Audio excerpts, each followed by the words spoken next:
علی اکبر امام حسین کے وہ بیٹے تھے جنہیں شبیر رسول کہا جاتا تھا۔ امام حسین راتوں کو جاگ کر اللہ سے دعا مانگتے تھے، اے میرے اللہ مجھے ایسا بیٹا دے جو تیرے رسول صلی اللہ علیہ وسلم کا ہم شکل ہو۔ اللہ نے آپ کو علی اکبر عطا کیے۔ پھر جب 10 محرم والے دن علی اکبر اپنے بابا امام حسین سے جنگ کی اجازت لینے جاتے ہیں تو آپ فرماتے ہیں، اے میرے بیٹے اپنی ماں سے اجازت لے لو۔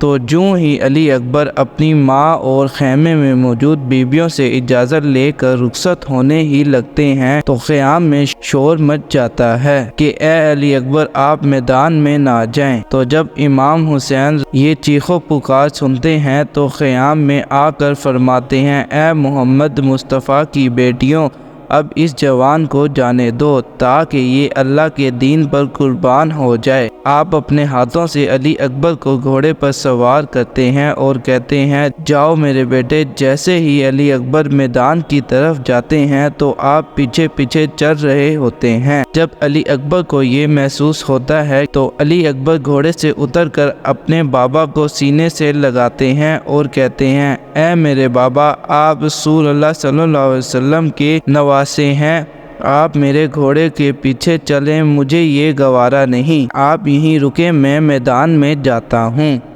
علی اکبر شیر کی طرح میدان جنگ میں داخل ہوتے ہیں اور جنگ شروع کرتے ہیں، اور ایسی جنگ جیسی دادا علی کیا کرتے تھے۔ اتنے میں پیچھے خیام میں آپ کی ماں اللہ سے دعا کرتی ہے کہ اے میرے اللہ، بس ایک بار مجھے علی اکبر کا دیدار کروا دے۔ بس اتنی سی ہی دیر میں تکبیر بلند ہوتی ہے اور بی بی خیام سے باہر دیکھتی ہیں کہ علی اکبر واپس اپنے بابا کے پاس آتے ہیں اور فرماتے ہیں، اے میرے بابا مجھے بہت پیاس لگی ہے، اگر تھوڑا سا پانی مل جائے تو پھر میں دوبارہ میدان جنگ میں جا کر ان ظالموں کو بتاؤں میں کس کا پوتا ہوں۔ امام حسین اپنے بیٹے کو دیکھ کر روتے ہیں اور اپنی زبان اپنے بیٹے کے منہ میں رکھتے ہیں۔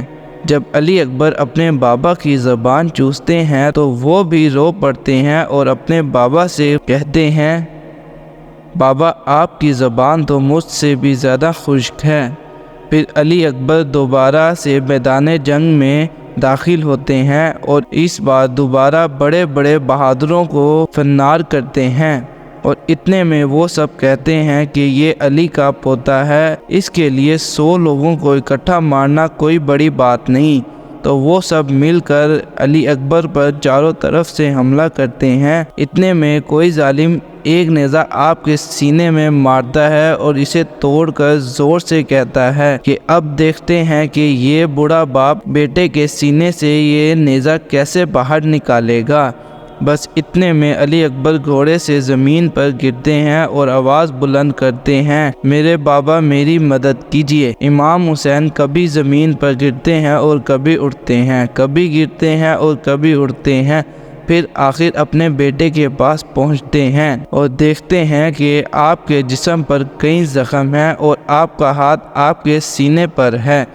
امام حسین پوچھتے ہیں، اے میرے بیٹے کیا سینے میں تکلیف ہے؟ علی اکبر کہتے ہیں کہ اے بابا، ان میں سے ایک ظالم نے میرے سینے میں نیزہ مار کر توڑ دیا، اور زور سے پکارا کہ دیکھتے ہیں کہ بوڑھا باپ اپنے بیٹے کو اب کیسے بچائے گا۔ پھر بس امام حسین اپنے بیٹے کا ہاتھ سینے سے ہٹاتے ہیں اور اپنا ایک ہاتھ کربلا کی زمین پر رکھتے ہیں اور دوسرے ہاتھ سے نیزہ پکڑ کر کہتے ہیں، اے میرے دادا ابراہیم، دیکھ میں اپنا اسماعیل کیسے قربان کر رہا ہوں۔ پھر بس نیزہ باہر کھینچتے ہیں تو نیزے کے ساتھ علی اکبر کا کلیجہ بھی آپ کے ہاتھوں میں آ جاتا ہے اور آپ اللہ کی بارگاہ میں فریاد کرتے ہیں کہ اے میرے اللہ، میرے علی اکبر کی قربانی قبول فرما۔